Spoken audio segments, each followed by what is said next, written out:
politics and the politicians and the humans that are in and appoint these government experts that have particular monopolistic power relative to just private health med down the street is a bunch of incentives and dynamics that seem poisonous and corrupt and unresponsive to even the most extreme failure we've ever seen in our lifetime.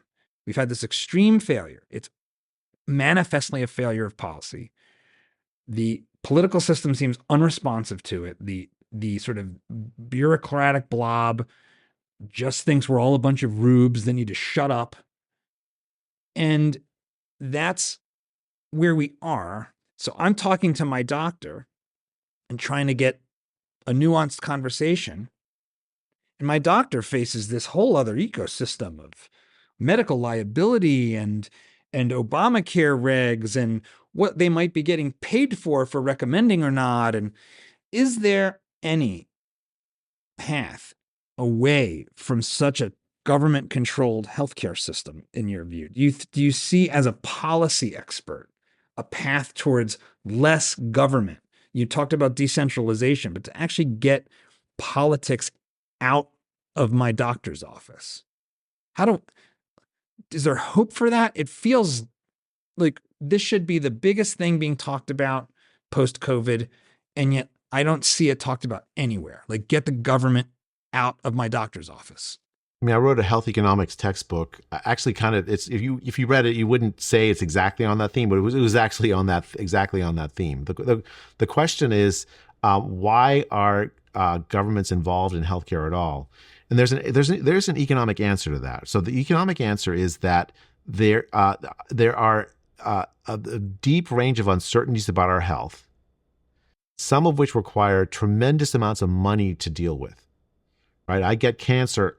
If you just ask me to pay out of pocket for the treatments of some of the really rare cancers, I'm not going to have enough money to pay for it, and so I need to get insurance. There's the technical term is that the distribution of medical expenditures is right skewed. Right, there's a tail of expenditures that is that it's low probability but very, very expensive, and if you get it, you want to have insurance to cover it, because even if you go bankrupt, you're not going to be able to cover it. A young, healthy young man has no desire to pool with me in health insurance, because if I get sick, he'll end up paying for it, and he's much less likely to get sick. And so the insurance markets tend to do poorly in providing coverage for those rare outcomes, but that's exactly what that costs money in a expensive healthcare system. There's another problem, which is that if I do have that insurance, I'm going to go get stuff that I probably don't need because it's relatively inexpensive to me. So this is moral hazard, right? Moral hazard, exactly. Oh, so these I'm covered. I'll take two. Exactly. So you have these but at the same time, if you have the government do it, right? If you have the British NHS, the government just pays everything, $0 at the point of service. You're going to have the moral hazard problem in spades. You're going to have, because everything's free, so I'll take two. It's like when Obamacare. I remember there was this Oregon study in the about Medicaid and Medicaid expansion, if I remember this correctly. This is going back a little bit, so correct me if I'm screwing this up.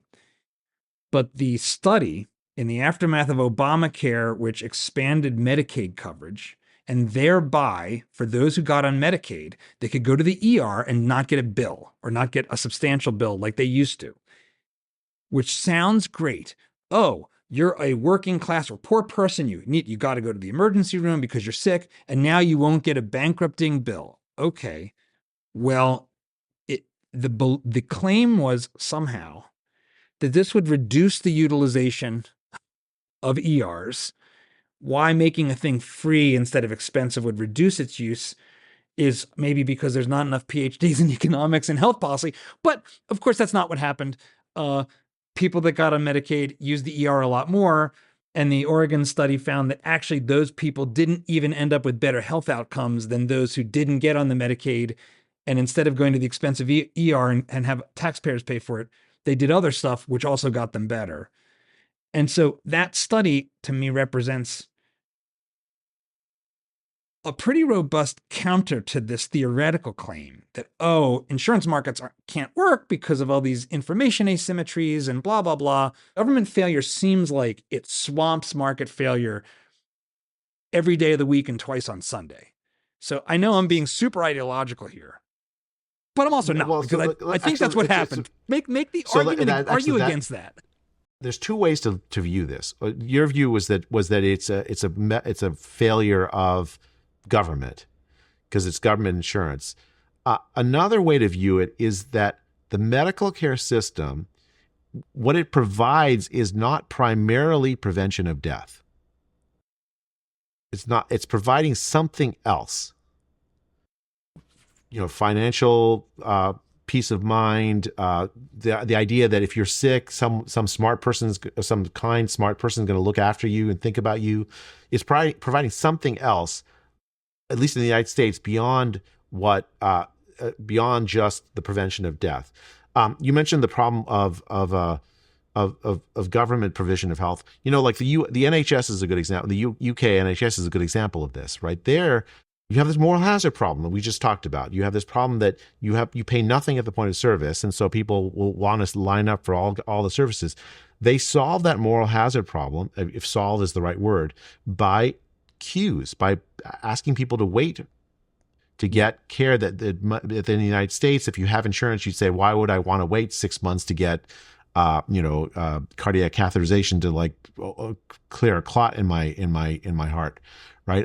In the UK that happens, and actually in the post-COVID era happens all the time.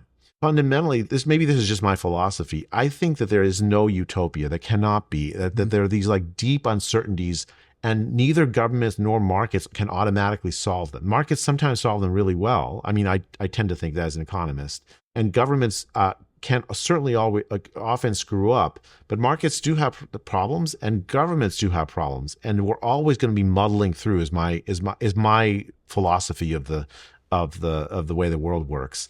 I tend not to get excited about the ideological kinds of, because it's to me everything is let's parse the data and try to see what's working here. I don't know of an answer that works across the board, if you will. I do think there are ways we can improve markets in healthcare systems. And it's actually shocked me that the American healthcare markets have not adopted them, right? Insurance companies have a very strong incentive to make sure that you should only get the care that you really, really will provide value to you, and not give you care that does nothing for you. But they're really bad at that. They're really bad at rewarding doctors that are wise, that give you good advice, that give you good outcomes. We pay for the services you get rather than the outcomes you get. Yeah, the price system doesn't have to be structured that way. That's a really weird market way for a market to be structured. Why doesn't the market restructure itself so that it pays for outcomes rather than for services? It seems like if we had rational expertise, that one way you could solve for this and end up in a better muddle than we have, it wouldn't be utopia, but it seems like it would be better, is for the federal government, maybe just at the state level, but let's just say federal government, to basically provide everyone with what looks like catastrophic health insurance. So we're not going to pay for anything up until a certain threshold. So you got to come out of pocket for it, which means you got to care about how much it costs, which means you've got to negotiate and pick places that are giving you a good deal. But if you end up with leukemia, or you get hit by a car, or you get HIV, AIDS, or one of these things that, is going to be really expensive and is that tail that you were talking about, you're not going to go bankrupt. You're going to be backstopped. That's fine. But what we're not going to do is sort of take over the whole thing and micromanage every single decision everyone makes about everything, and tell you, oh, we're going to cover breast pumps when you get pregnant, even though you've had 9 months to save for a breast pump definitionally. That feels like something that irrational left and right in the before times could have been okay, yeah, you know what? Not this super top-down picayune telling us which procedures to get and which are good. No, we'll just backstop you so you don't go bankrupt. We'll spread that cost across the whole population. That's insurance. And then figure it out. And then you'll get the best of the 1950s. And I say that because, I said before we started, my grandfather was a doctor and my grandmother. And I went back and looked, and you could get the full cost of delivering a baby in 1950 was like $1,200 cash. It wasn't covered by insurance for reasons that are obvious if you understand insurance, which is to say, it's not rare or unforeseen. I know why it happened. I know when it's going to happen. You can't insure me against it. I know when it's happening. It's like saying, can you insure me for the car wreck I'm going to get myself into tomorrow? It's like, no, I can't. Today, that same set of procedures, even with all the insurance, is even more out of pocket than it was in 1950 in real dollars, in present dollars, inflation adjusted.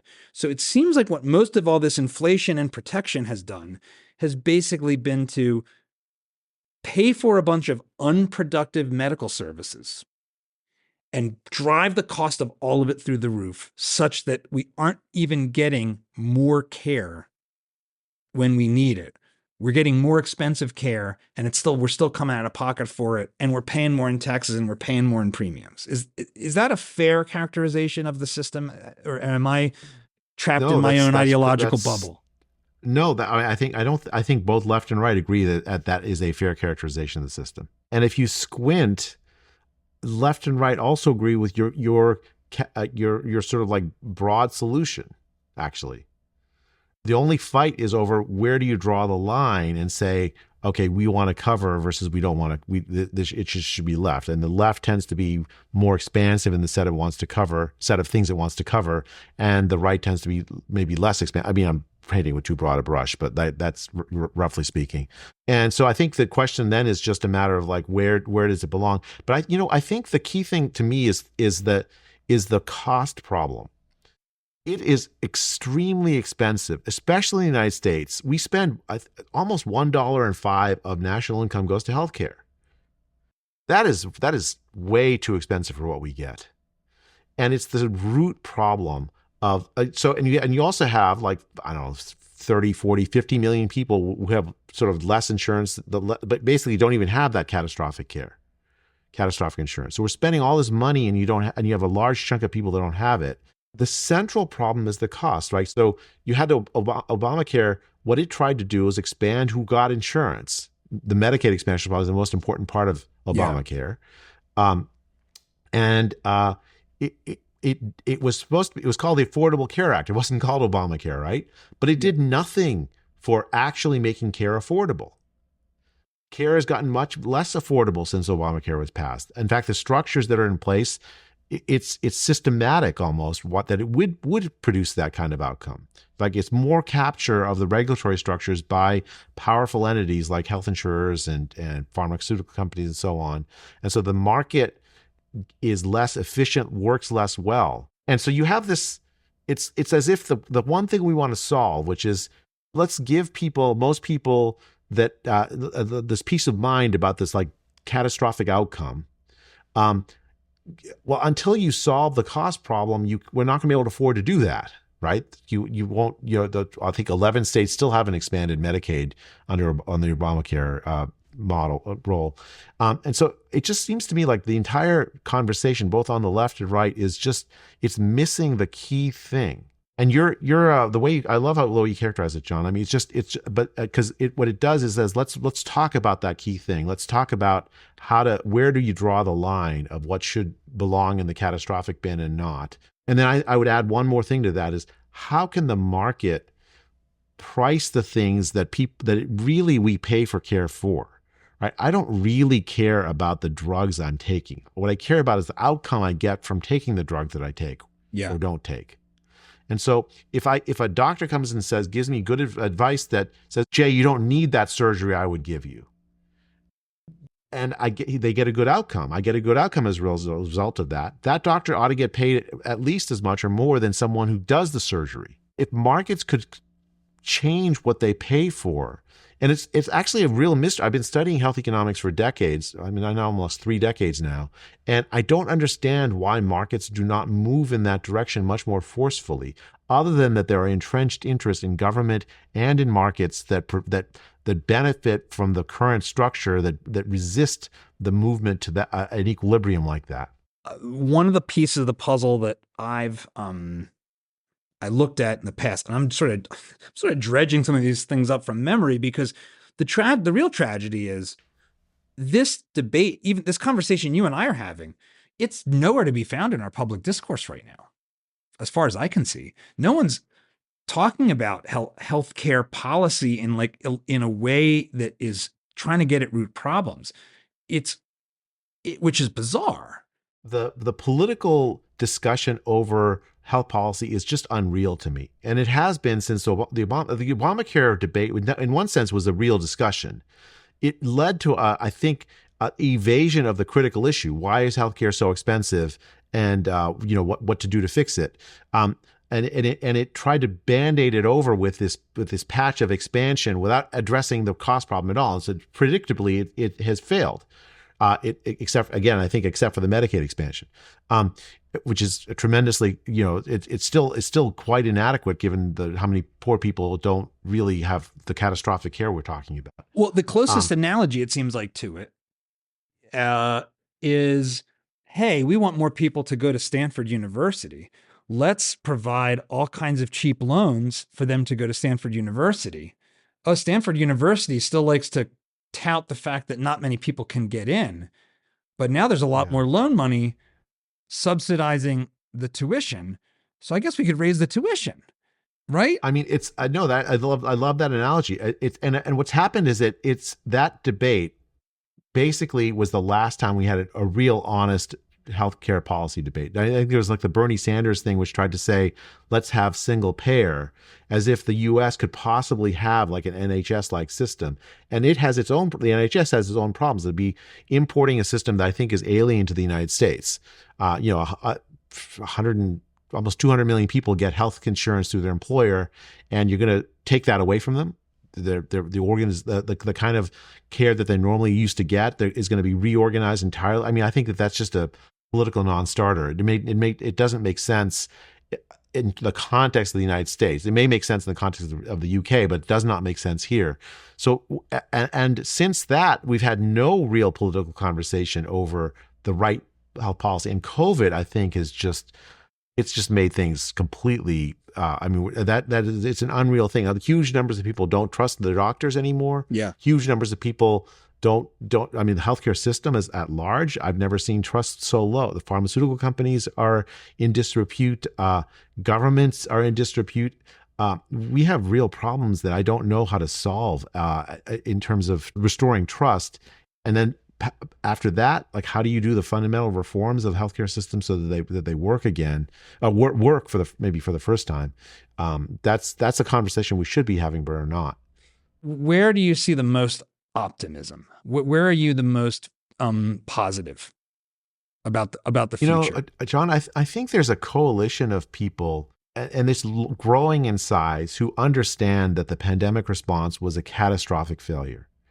Now, that seems like a strange basis for optimism, but I think it brings that idea that we've had this failure of experts in this way has brought together a potentially large political coalition and creativity to reform elements of the system that so clearly are broken.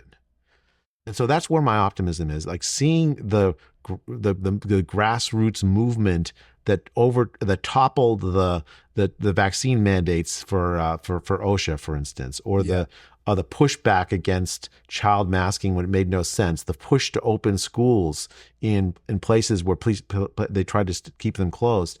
I think that those kinds of coalitions that united people that were on the left and on the right. I mean, we started the Great Barrington Declaration with people from the left and right have come together. I find that tremendously heartening. I love economics, and I love Hayek, and I love the Virginia School, and I love thinking along these lines. But I'm not a particularly ideological person, and I love to learn from people that disagree with me ideologically. And I think that that's happened to a degree I've never seen it in my professional career during the pandemic. I think that that is a cause for much optimism.